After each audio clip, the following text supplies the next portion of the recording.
Dil Pratik kanalımıza hoş geldiniz.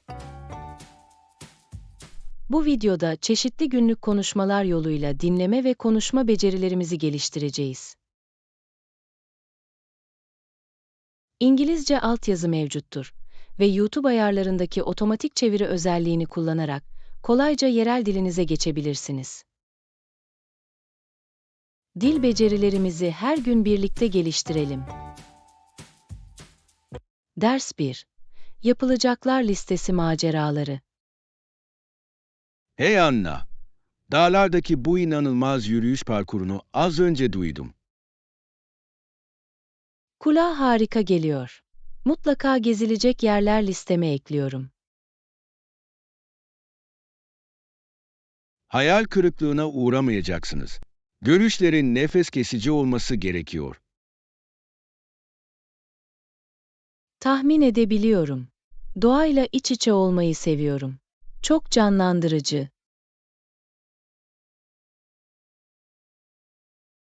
Kesinlikle. Üstelik günlük yaşamın koşuşturmacasından uzaklaşmanın harika bir yolu. Evet, açık havada vakit geçirmenin zihnimi temizlemeye gerçekten yardımcı olduğunu düşünüyorum. Aynı şekilde, yapılacaklar listenizde başka yerler var mı? Evet, Büyük Kanyon'u ziyaret edip orada gün batımını görmek istiyorum. Bu harika bir seçim. Gün batımının renkleri kanyona karşı çok etkileyici olsa gerek. Kesinlikle. Resimleri gördüm ve bir tabloya benziyor. Orada bulundun mu? Henüz değil ama kesinlikle benim de listemde. Enginliği bizzat deneyimlemek istiyorum. Bir gezi planlamalısınız. Bu bölgede harika yürüyüş fırsatları da var. Bu doğru. Belki bir grup gezisi düzenleyip birlikte keşfedebiliriz. Bu fikri seviyorum. Bu deneyimleri arkadaşlarla paylaşmak eğlenceli olurdu. Kesinlikle. İyi bir arkadaşlıkla maceralar her zaman daha keyiflidir. Ders 2. Market günü. Hey Anna, sonra mağazaya gideceğim. Bir şeye ihtiyacın var mı? Elbette. Ne kadar süte ihtiyacınız var? Bana sadece 1 litre yetecek. Sabahları mısır gevreğimi sütle severim. Kulağa hoş geliyor. Ben genellikle badem sütünü tercih ediyorum. Güzel bir tadı var. Badem sütü çok lezzetlidir. Smoothie'lerde denedim. Harika oldu. Evet, çok ağırlaşmadan güzel bir kremsilik katıyor. Başka alışverişe ihtiyacınız var mı? Biraz meyve ve sebze de almalıyım. Taze ürünler şarttır. Kesinlikle. Bu hafta salata yapmayı planlıyorum. Senden ne haber? Bol renkli sebzelerle bir tavada kızartma yapmayı düşünüyorum. Çok güzel. Kulağa sağlıklı ve canlı geliyor. Eklemek istediğiniz favori bir sebzeniz var mı? Dolmalık biberleri seviyorum. Güzel bir çıtırlık ve tatlılık katıyorlar. Dolmalık biberler harika. Ayrıca dokusu ve besin değerleri nedeniyle brokoli eklemeyi de seviyorum. İyi seçim. Biraz alacağımdan emin olacağım. Yeni tarifler deniyor musun? Evet, normal makarna yerine kabak eriştesi kullanan yeni bir makarna tarifi buldum.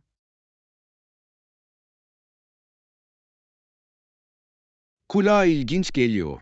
Kabak eriştesinin harika bir düşük karbonhidrat seçeneği olduğunu duydum. Gerçekten öyleler. Geleneksel makarna yemeklerini değiştirmenin eğlenceli bir yolu. Bunu denemem gerekebilir. Bunu yaptığınızda nasıl olacağını bana bildirin. Yapacağım. Eğer yeni tarifler bulursanız onları da benimle paylaşın. Kesinlikle. Fikirlerimizi paylaştığımızda yemek yapmak her zaman daha eğlencelidir.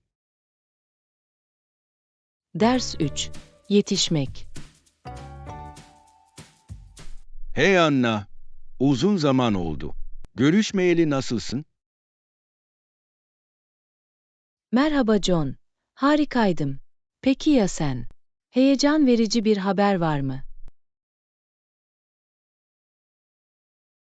Aslında hafta sonu sahil gezisinden yeni döndüm. Canlandırıcıydı. Kulağa harika geliyor. Sahili seviyorum. Orada ne yaptın? Kıyı şeridini keşfettik. Yüzmeye gittik ve hatta bazı yerel deniz ürünlerini denedik. Çok güzel. Taze deniz ürünleri en iyisidir. Favori yemeğiniz var mıydı? Kesinlikle. İstiridye çorbası inanılmazdı. Çok kremsi ve lezzetliydi. Neredeyse tadını alabiliyorum. Evde deniz tarağı çorbası yapmayı denemek istiyordum. Bu harika bir fikir. Yemek yapmak bu anıları yeniden yaratmanın eğlenceli bir yolu olabilir. Kesinlikle. Senden ne haber? Son zamanlarda yeni hobiler edindin mi? Evet, sörf yapmayı öğrenmeye başladım. Zorlu ama bir o kadar da eğlenceli. Sörf yapmak heyecan verici geliyor. İyi dalgalar yakalamayı başardınız mı? Birkaç, pratik gerektirir. Ancak sonunda bir tanesine bindiğinizde harika hissettirir. Bahse girerim. Aynı zamanda harika bir egzersiz olmalı. Sık sık gider misin? Her hafta sonu havalar izin verdiğinde gitmeye çalışıyorum. Bu benim yeni favori aktivitem. Bu ilham verici. Bir gün sana katılmalıyım. Bir patlama gibi geliyor. Kesinlikle. Bir sörf arkadaşımın olmasını çok isterim. Birlikte plajda bir gün planlayalım. Ders 4. Mutfak maceraları. Hey Anna, bir sonraki yemek pişirme maceramı düşünüyordum. Bu heyecan verici geliyor. Yemek pişirme macera listenizde sırada ne var? Sıfırdan ev yapımı makarna yapmayı denemek istiyorum. Gerçekten ödüllendirici olduğunu duydum. Ah, bu harika bir fikir. Taze makarnanın tadı mağazadan satın alınandan çok daha güzel. Kesinlikle. Birkaç video izledim ve eğlenceli bir sürece benziyor. Aklınızda spesifik bir makarna türü var mı? Fettuccine yapmayı düşünüyorum. Kremalı soslarla iyi uyum sağlar. Çok güzel. Fettuccine Alfredo favorilerimden biri. Sosu da yapmayı düşünüyor musun? Evet, tereyağı, krema ve parmesan peyniri kullanarak klasik bir Alfredo sosu yapmak istiyorum. Kulağa çok lezzetli geliyor. Ekstra lezzet için biraz sarımsak eklemeyi de düşünmelisiniz. Harika fikir. Sarımsak her zaman tadı artırır. Daha önce hiç makarna yaptın mı?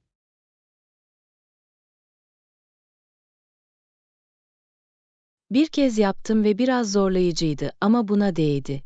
Tadı inanılmazdı.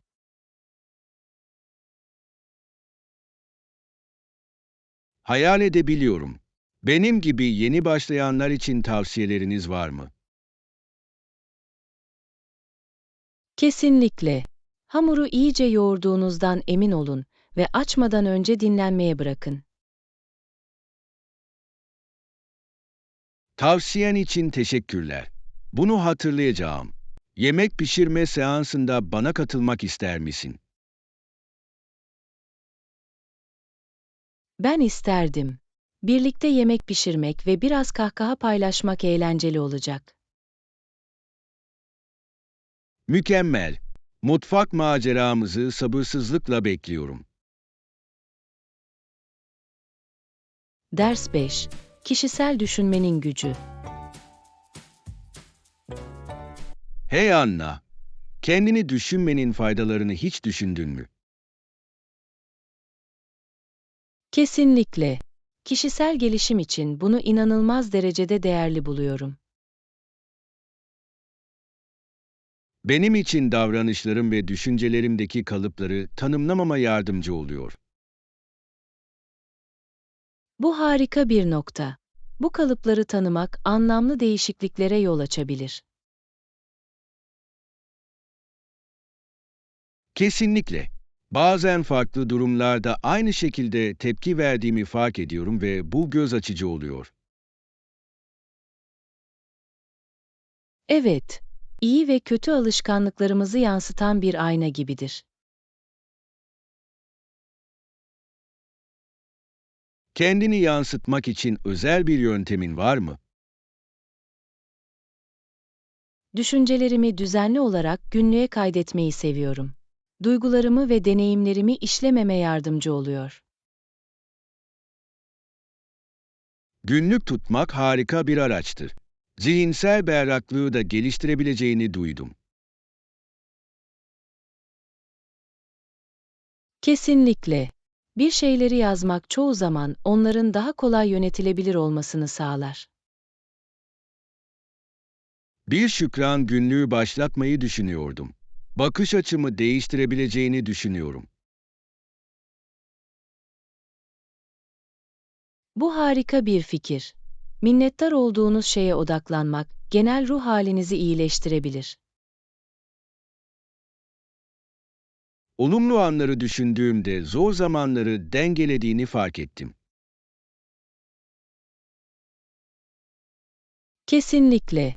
Önemli olan bu dengeyi bulmak ve kendimize karşı daha nazik olmaktır. Kabul ediyorum. Kendini yansıtma, öz şefkati geliştirmenin güçlü bir yolu olabilir. Kesinlikle. Daha sık düşünmeye ve içgörülerimizi birbirimizle paylaşmaya kararlı olalım. Bunu çok isterim. Birbirinizin gelişimini desteklemenin harika bir yolu olacak. Ders 6. Sabah aksilikleri.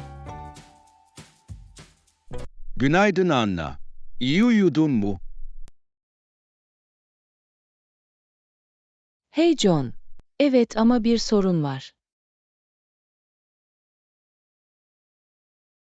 Ah hayır. Ne oldu? Sıcak suyun olmadığını keşfetmek için uyandım.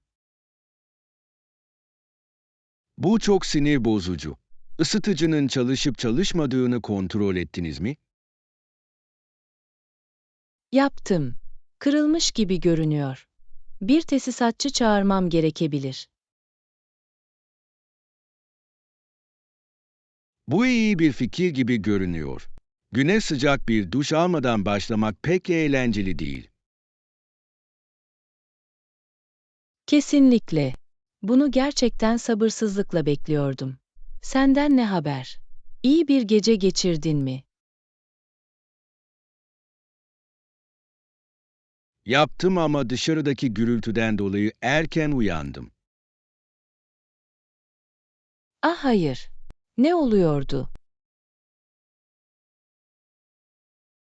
Yakınlarda bazı inşaat işleri yapıyorlardı.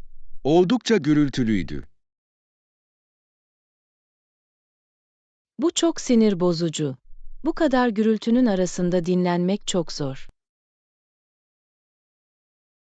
Gerçekten öyle. Bunu müzikle bastırmaya çalıştım ama pek faydası olmadı.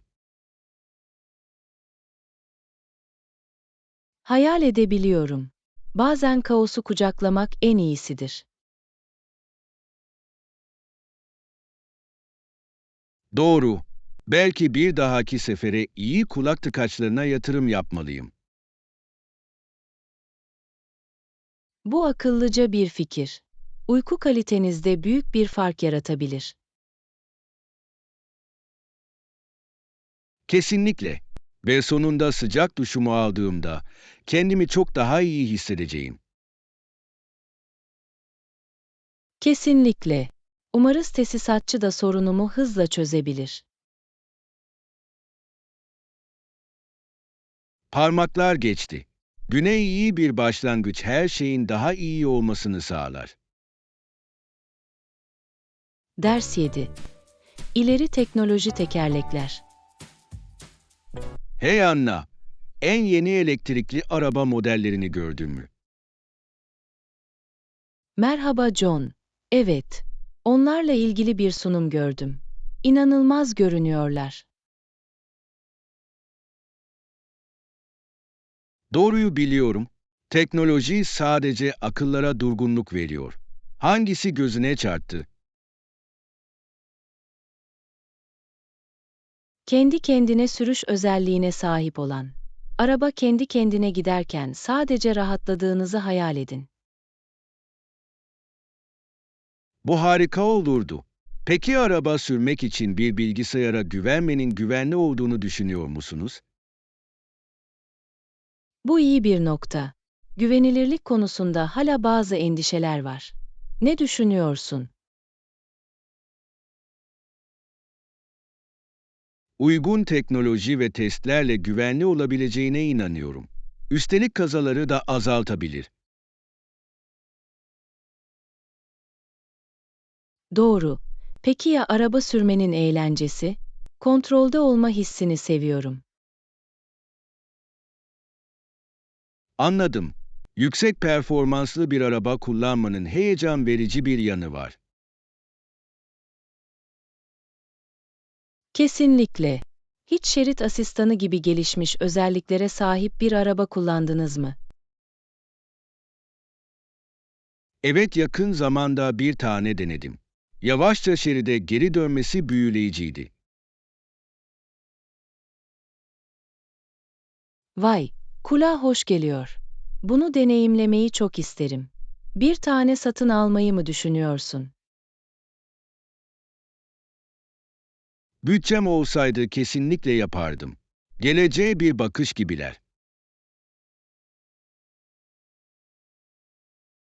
Kesinlikle. Arabaların 10 yıl sonra nasıl görüneceğini merak ediyorum. Herhangi bir tahmin var mı? Belki uçan arabalar veya trafikten kaçınmak için birbirleriyle iletişim kurabilen arabalar. Bu harika olurdu. Bir daha asla sıkışıp kalmayacağınızı hayal edin. Ve çevresel etkiyi düşünün. Daha temiz arabalar gezegenimize gerçekten yardımcı olabilir. Kesinlikle. Teknolojinin hayatımızı nasıl değiştirebileceğini düşünmek heyecan verici. Otomotiv dünyasında bundan sonra hangi yeniliklerin geleceğini görmek için sabırsızlanıyorum. Ders 8. Özgeçmişin gücü. Hey Anna, güçlü bir özgeçmişe sahip olmanın önemini okuyordum. Merhaba John. Bu harika bir konu. Gerçekten bir fark yaratacağını mı düşünüyorsun? Kesinlikle. İyi hazırlanmış bir özgeçmiş, işverenin dikkatini hemen çekebilir. Kabul ediyorum. Kağıt üzerindeki ilk izleniminiz gibi. Sizce neler dahil edilmeli? Temel beceriler ve deneyimler çok önemlidir. İşe neler getirebileceğinizi göstermeliler. Evet, formatlamanın da önemli olduğunu düşünüyorum. Temiz bir düzen okumayı kolaylaştırır. Kesinlikle. Eğer dağınıksa, işveren onu okumayı bile bitiremeyebilir. Hiçbirine özgeçmişinde yardım ettiniz mi?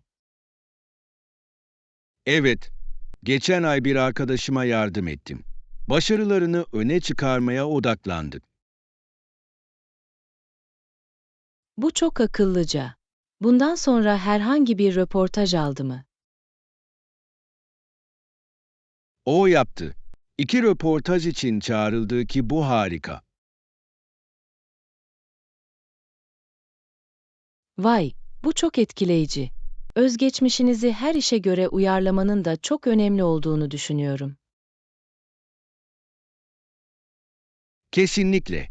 Bu, söz konusu pozisyonla gerçekten ilgilendiğinizi gösterir. Ve en alakalı deneyimleri vurgulamanıza olanak tanır. Sağ. Son zamanlarda özgeçmişinizi hiç güncellediniz mi? Aslında yaptım. Aldığım online derslerden yeni becerilerimi ekledim. Bu harika. Günümüzün iş piyasasında sürekli öğrenme çok önemlidir. Doğru. Ön yazıların hala gerekli olduğunu düşünüyor musunuz?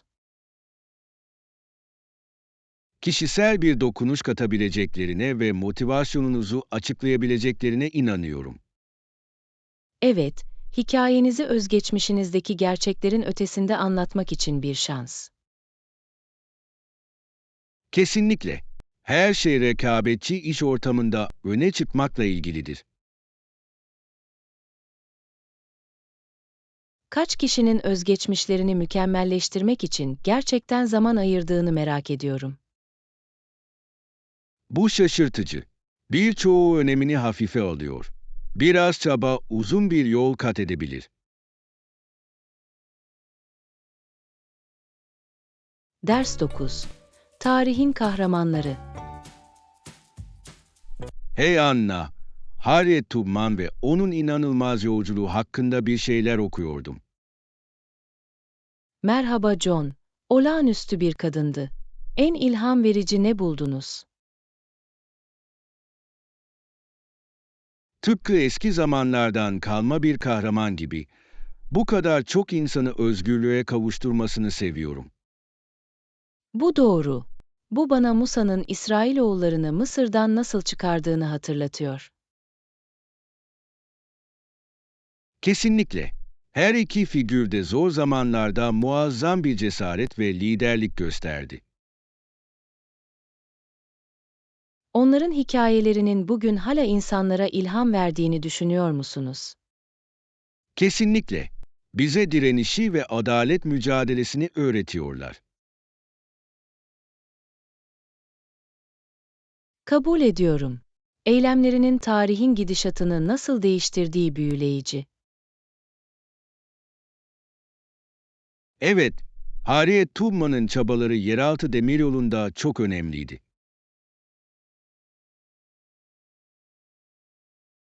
Peki ya Musa? Onun hikayesi birçok din ve kültürün merkezinde yer alıyor. Sağ, birçok insan için kurtuluşu ve umudu simgeliyor. Sizce bugün onların derslerini hayatımızda nasıl uygulayabiliriz? Doğru olanı savunabilir ve tıpkı onların yaptığı gibi ihtiyacı olanlara yardım edebiliriz. Bu güçlü bir mesaj. Ne kadar küçük olursa olsun bir fark yaratmakla ilgilidir. Kesinlikle. Her nezaket eylemi toplumlarımızda bir dalgalanma etkisi yaratabilir. Hikaye anlatıcılığının onların miraslarını yaşatmada bir rol oynadığını düşünüyor musunuz? Kesinlikle. Hikayelerini paylaşmak başkalarını eğitmeye yardımcı olur ve gelecek nesillere ilham verir. Hikayelerin farklı kültürler ve zaman dilimleri arasındaki boşlukları nasıl kapatabildiğini seviyorum. Evet, bize ortak insanlığımızı ve üstesinden geldiğimiz mücadeleleri hatırlatıyorlar. Bu figürleri onurlandırmak ve onların yolculuklarından ders çıkarmak önemli. Öyle değil mi? Kesinlikle. Onların cesareti bizi kendi hayatlarımızda cesur olmaya motive etmelidir. Ders 10. Keşif yolculuğu. Hey Anna, birinin tutkusunu bulma yolculuğunu düşünüyordum. Merhaba John. Bu ilginç bir konu. Bu konuda düşünmene ne sebep oldu? Ellen gibi insanların sıklıkla mücadele ettiğini ama sonunda gerçek amacını bulduğunu okudum. Ah, Ellen'i seviyorum. Başarıya giden yolculuğu azmin karşılığını aldığını gösteriyor. Kesinlikle. Bu, zorlukların sonunda muhteşem bir şeye yol açabileceğinin bir hatırlatıcısıdır. Herkesin keşfedilmeyi bekleyen eşsiz bir tutkusu olduğunu mu düşünüyorsunuz? Öyle inanıyorum. Bazen onu ortaya çıkarmak sadece zaman ve araştırma gerektirir. Bu doğru. Tutkularımızı keşfetmenin yolları nelerdir sizce? Yeni aktiviteler denemek veya gönüllü olmak gözlerimizi yeni ilgi alanlarına açabilir. Harika fikir. Atölye çalışmalarına ve derslere katılarak çok şey öğrendim. Evet, bu deneyimler sırasında yeni insanlarla tanışmak da bize ilham verebilir. Yeni bir tutku bulmak için çok geç olduğunu mu düşünüyorsunuz? Hiç de bile. Birçok insan hayatının ilerleyen dönemlerinde yeni tutkular keşfeder ve gelişir. Buna hayranım. Büyüme ve değişimin her yaşta olabileceğini gösteriyor. Kesinlikle. Önemli olan açık fikirli olmak ve risk almaya istekli olmaktır. Peki ya başarısızlık? Tutkularımızı bulmada nasıl bir rol oynuyor? Başarısızlık bir basamak olabilir. Her başarısızlık bize değerli dersler verir. Kabul ediyorum. Dayanıklılık oluşturur ve yol boyunca hedeflerimizi geliştirmemize yardımcı olur. Ve unutmayın, bazen yolculuğun kendisi de varış noktası kadar önemlidir. Evet, bu süreçten keyif almak ve kendimiz hakkında bilgi edinmekle ilgilidir. Ellen ınızı bulmak zor olabilir ama alacağınız ödül kesinlikle buna değer. Ders 11. Müziğin büyüsü. Hey Anna, az önce Handel'in Mesih şarkısını dinledim ve beni çok etkiledi. Merhaba John. Bu bir klasik. Londra'daki ilk çıkışını 1743'te yaptığını biliyor muydunuz? Evet, Londra sahnesi için bizzat Handel tarafından hazırlandığını okudum. Kesinlikle. Orkestra ve koroyu birleştirme şekli tek kelimeyle muhteşem. Mesih'in en sevdiğiniz kısmı hangisi? Şükürler olsun, nakaratını seviyorum. Çok güçlü ve canlandırıcı. Gerçekten öyle. O parçadaki enerji, kutlama yapma isteği uyandırıyor. Hiç canlı performans sergilendiğini gördünüz mü? Henüz değil ama çok isterim. Canlı müziğin bir özelliği var, sizce de öyle değil mi? Kesinlikle. Atmosfer elektriktir ve odadaki duyguları hissedebilirsiniz. Herhangi bir müzik aleti çalıyor musun? Piyano çalıyorum. Kendimi ifade etmenin ve rahatlamanın harika bir yolu. Bu harika. Her zaman bir enstrüman öğrenmek istemiştim. Herhangi bir ipucu var mı? Ukulele gibi basit bir şeyle başlayın. Almak eğlenceli ve kolaydır.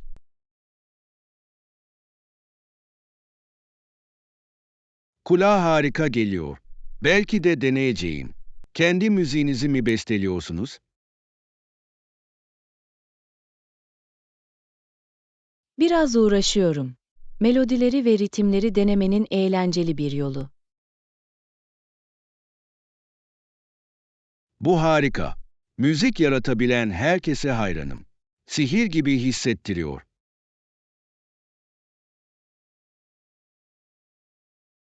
Gerçekten öyle. Müziğin farklı kültürlerden ve zamanlardan insanları birbirine bağlamanın bir yolu vardır. Tamamen katılıyor.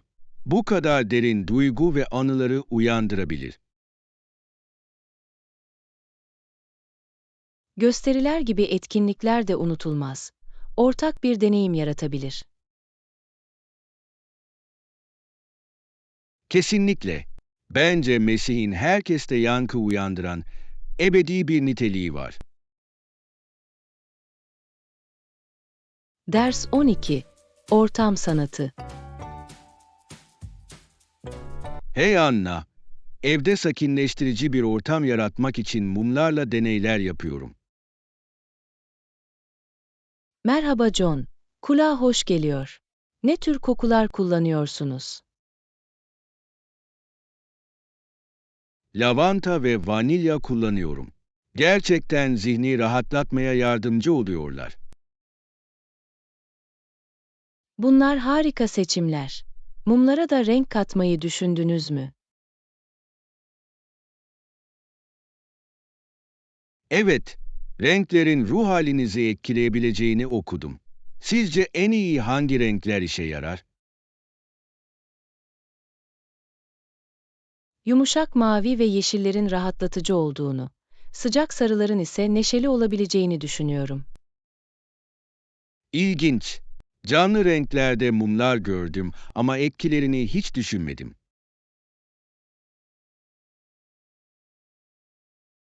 Sağ. Her renk farklı bir duygu yaratabilir. Kendi mumlarınızı yapmayı denediniz mi?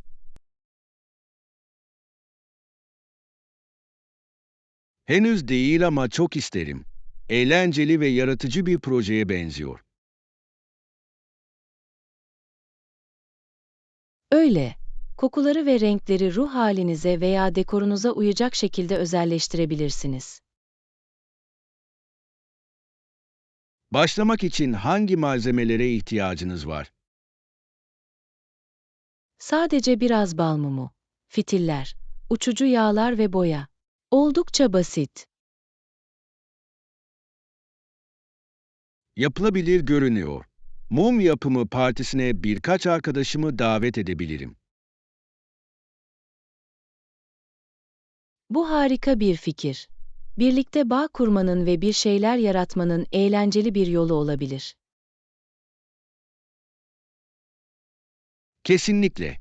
Ayrıca herkes evinde keyifle kullanacağı benzersiz bir mumla yola çıkabilir. Ve bu, alanınızı sevdiğiniz kokular ve renklerle kişiselleştirmenin harika bir yoludur. Ne kadar rahat hissettireceğini şimdiden hayal edebiliyorum. Favori mum yapımı tüyolarınız var mı? Küçük partilerle başlayın ve farklı koku ve renk kombinasyonlarını deneyin.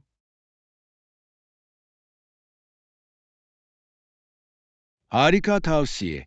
Mum macerama başlarken bunu kesinlikle aklımda tutacağım. Nasıl gittiğini duymak için sabırsızlanıyorum.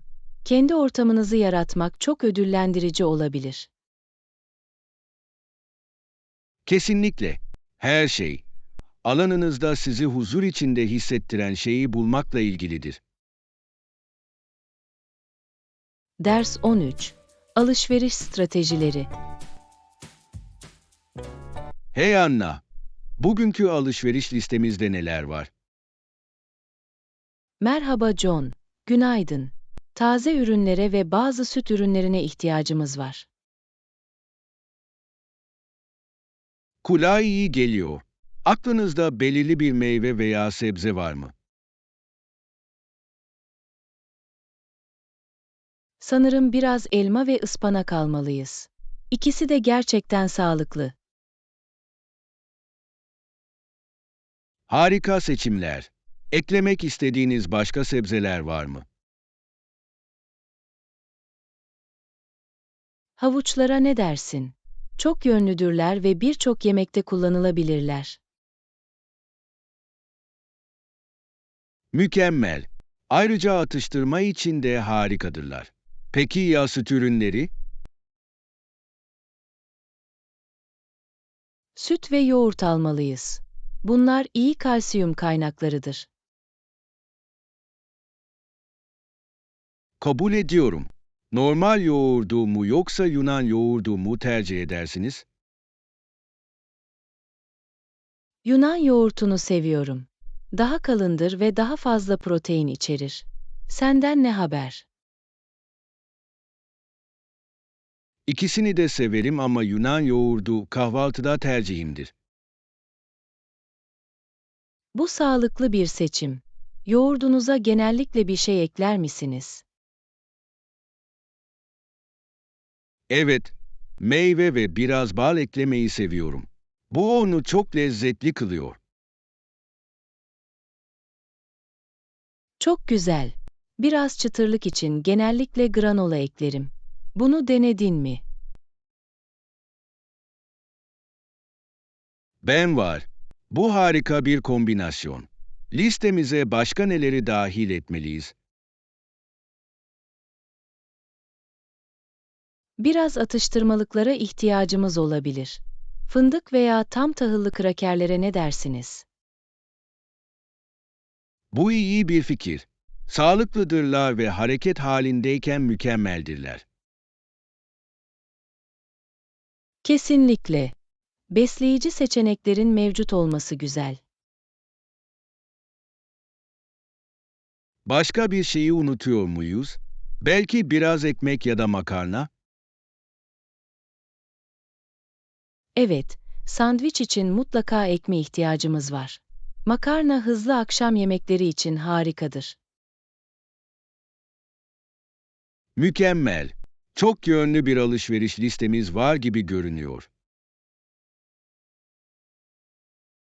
Aslında, oradayken herhangi bir satış olup olmadığını kontrol ettiğinizden emin olalım. İyi düşündün. Alışveriş yaparken biraz para biriktirmek her zaman güzeldir. İzlediğiniz için lütfen abone olun, beğenin, paylaşın ve kanalımıza katılın. Desteğiniz daha harika içerikler oluşturmamıza yardımcı oluyor.